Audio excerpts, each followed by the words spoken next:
Welcome to aminacademy.com. In world history, let us discuss about ancient and early medieval India. Look at this chronology.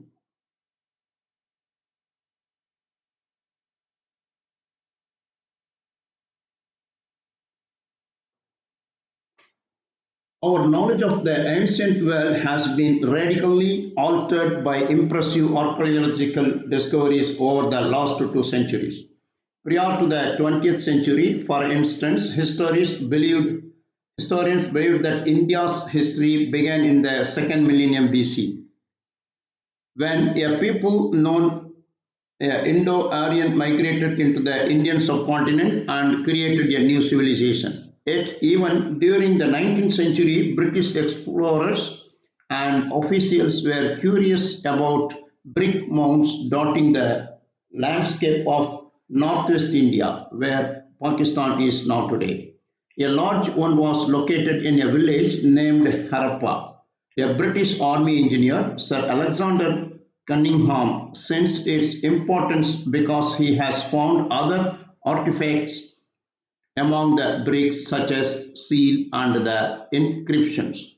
He was therefore quite dismayed that a railway contractors were pilfering these bricks for ballast. When he becomes the director of Great Britain's Archaeological Society in 1872, he ordered protection for these ruins. But the excavation of Harappa did not begin until 1920, and neither the Archaeological Survey nor Indian archaeologists understood their significance until this time. Harappa is turned out was an ancient city dating back to the 3rd millennium BC, and only one part of the much larger civilization sprawling over northwest India. With the discovery of this lost civilization, the timeline for India's history was pushed back over 1000 years. That is, the Indus Valley civilization now stands at the beginning of India's long history. We will see this about in next videos. Now we will see about political overview of medieval India. Medieval India refers to the long period of post-classical history of the Indian subcontinent between the ancient period and modern period.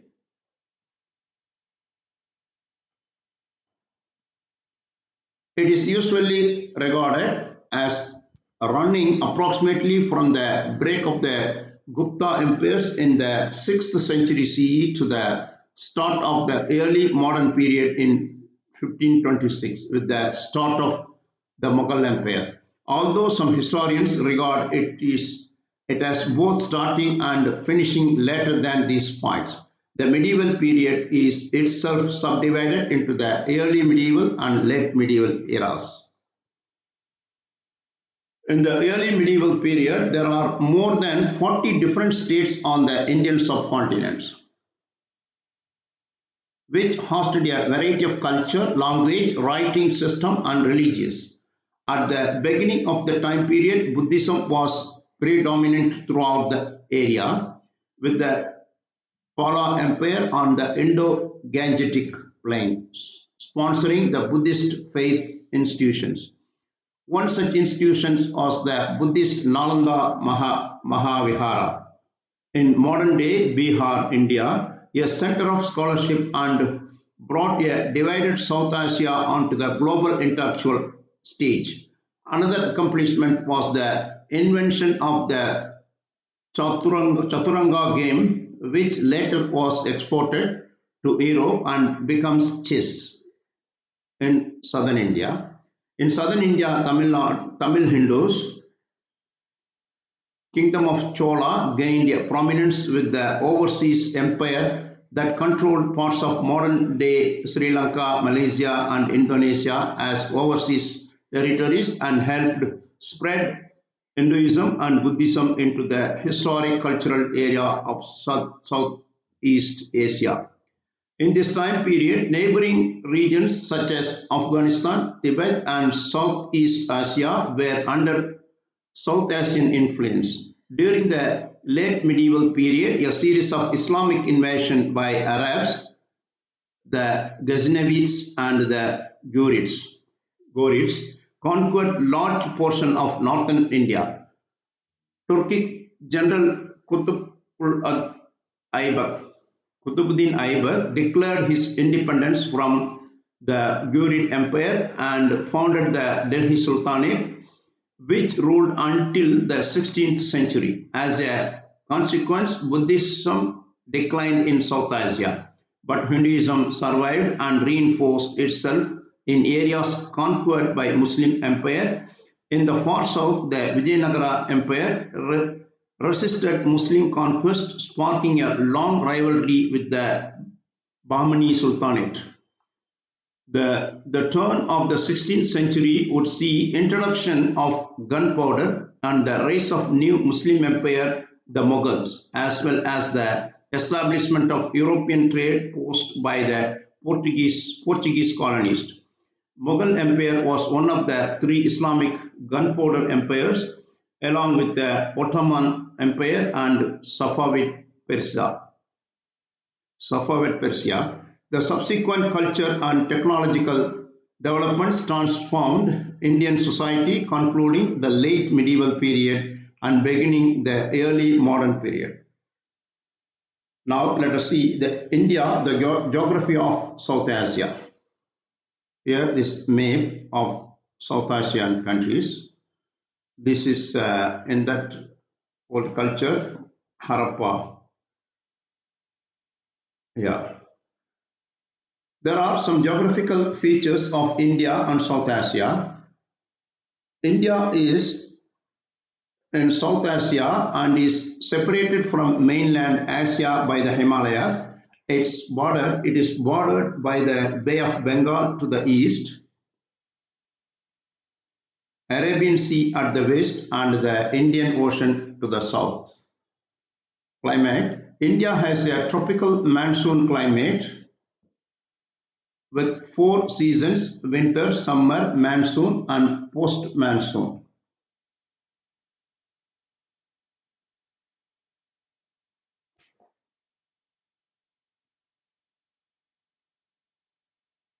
The monsoon season is from June to September, when warm, moist air blows in from the southwest. The Himalayas deflect the winter monsoon, resulting in a mostly dry season. Rivers, the Indus, Ganges, and Brahmaputra are the three main river systems in South Asia. Mountain ranges, the Himalayas, Hindu Kush, Karakoram, Western Ghats, Eastern Ghats, Vindhyas, Satpuras, Aravalli, and Chota Nagpur are some of the major mountain ranges in South Asia. The Deccan Plateau is located in the south of the Indian subcontinent. The Thar Desert, also known as the Great Indian Desert, is located in South Asia. Nilgiri Hills. The Nilgiri Hills separate the southern region of the India from the rest of the land. The Indo-Gangetic Plain. The Indo-Gangetic Plain is located in the north of the Indian subcontinent, the zone where the plates meet. The zone where the Eurasian and Indian subcontinent plates meet in geologically active and prone to major earthquakes. Next, what are the major physical features of South Asia? Major physical features of South Asia include mountains, rivers, and deserts. The major mountain ranges are the Himalayas, Hindu Kush, and Karakoram. Other notable mountain ranges include the Western Ghats, Eastern Ghats, Vindhyas, Satpuras, and Aravalli and Chota Nagpur in India. What are the main rivers of South Asia? The three main rivers system in South Asia are the Indus, Ganges, or Ganga, and the Brahmaputra. The Indus is one of the longest river in the world, extending over 2,000 miles with a drainage area of 450,000 square miles. The Ganges River is intensely irrigated to support hundreds of millions of people within its basin. It is considered a holy river by Hindus and hosts millions of visitors during pilgrimages. The Brahmaputra River flows over 1,800 miles from the Himalaya before joining the Ganges River in Bangladesh and emptying in it to the Bay of Bengal.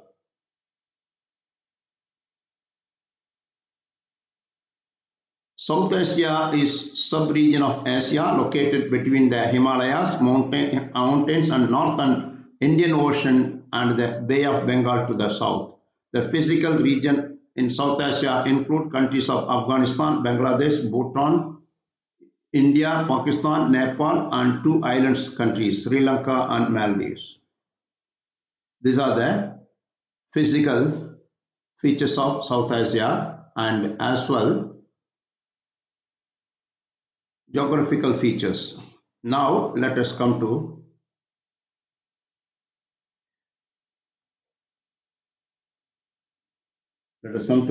historical.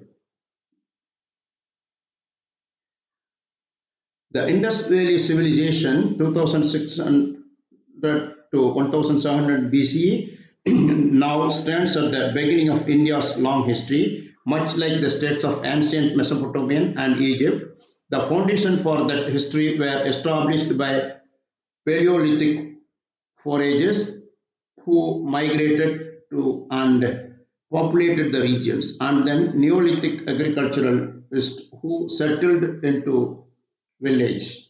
During the third millennium BCE, building on these foundations, urban centers emerged along the Indus River, along with other elements that contribute to making a civilization. The civilization, however, faded away by 1700 BCE and was followed by a new stage in India's history. While it declined, India saw waves of migration from the mountains northwest by people who referred to themselves as Aryans. The Aryans brought a distinctive language and way of life to the northern half of India, and after first migrating into the Punjab and Indus Valley, pushed east along the Ganges River and settled down into a life of farming and pastoralism. As they interacted with indigenous people, a new period in India's history took shape. That period is known as Vedic Age, that is 1700 to 600 BCE. During the long course of the Vedic Age, states formed in northern India. The surplus from farming and pastoralism allowed people to engage in a multitude of other occupations and made for a lively trade. Villages thus grew in number and some became towns. Consequently, there was a need for greater leadership, something that was provided by chieftains of the many Aryan clans. Over time, higher level of political organizations developed, and these chieftains become kings or the leaders of clan assemblies. By the end of the Vedic age, northern India was divided up by 16 major kingdoms and oligarchies. The ensuing 3 centuries, that is 600 to 321 BCE, were the time of transition. These states fought with each other over territory. The most successful state was the one of that could most effectively administer its land, mobilize its resources, and by so doing, field the largest armies. That state was the kingdom of Magadha, which by a 4th century BCE and gained control of much of northern India along the Ganges rivers. In 321 BCE, the last king of Magadha was overthrown by one of his subjects, Chandragupta Maurya, and a new period in India history began. Through war and diplomacy, he and his two successors established control over most of India, foregoing the first major empires in the history of South Asia, the Mauryan Empire, that is from 321 to 184 BCE. Chandragupta, grandson King Asoka, ended the military conquest and sought to rule his land through Buddhist principles of non-violence and tolerances. But after his time, the empire rapidly declined and India entered a new stage in its history. After the Mauryan Empire fell, no one major power held control over a substantial part of India for 500 years. Rather, from 200 BCE to 300 BCE, India saw a fairly rapid turnover of numerous regional kingdoms. Some of these were located in northern India along the Ganges River, but others grew up in the south, the Indian peninsula, for the first time. Also, some kingdoms emerged through the foreign conquest. Outsiders in Central Asia and the Middle East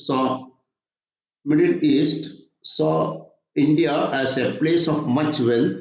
He sought to plunder or rule it.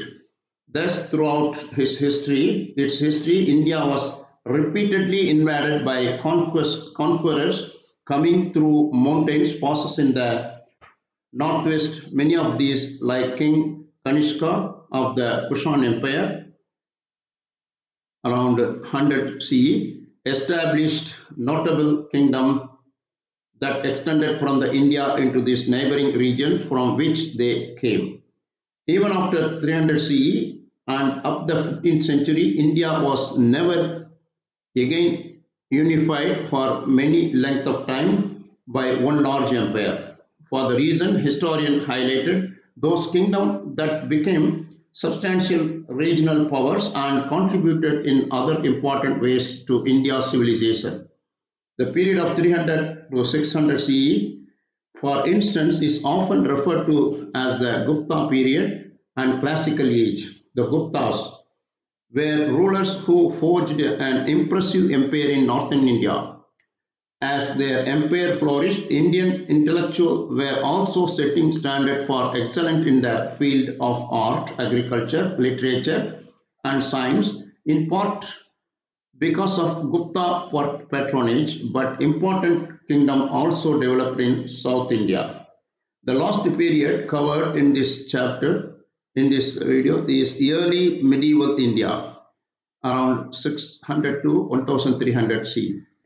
After the Gupta Empire and during the following 7 centuries, the pattern of fragmentation intensified as numerous regional kingdoms, large and small, frequently turned over, confronting such as unstable and fluid political scene. Medieval kings granted land to loyal subordinates, rulers, and high officers of their court. The resulting political and economic pattern is referred to as the Indian feudalism. Also, kings put their greatness on display by waging war and building magnificent Hindu temples in their capital cities. And during the medieval period, a new political and religious force entered the Indian scene when Muslim, Arab, and Turkish traders and conquerors arrived on the subcontinent. This overview briefly summarizes major period in India's political history, but the history of a civilization consists of more than just rulers and states, which is why historians also pay close attention to social, cultural, and economic life every step of the way. This attention is especially important for India. Although the Asian subcontinent sees a long succession of kingdoms and empires and was usually divided up by several at any particular point in its history. people over time came to share some things in common. Socially, the people of India were largely organized by the caste system. Culturally, the people of India shared in the development of Hinduism and Buddhism, two major religious traditions that shaped people's understanding of the world and their places in it. Finally, throughout the ancient and medieval periods, India flourished as a civilization because of its dynamic economy. The people of India shared it the two, and that meant they were linked in network of trade and exchange not only with other parts of South Asia but also with neighboring regions of the Afro-Eurasian world. So far, we discussed about medieval, ancient, and medieval period of South Asia.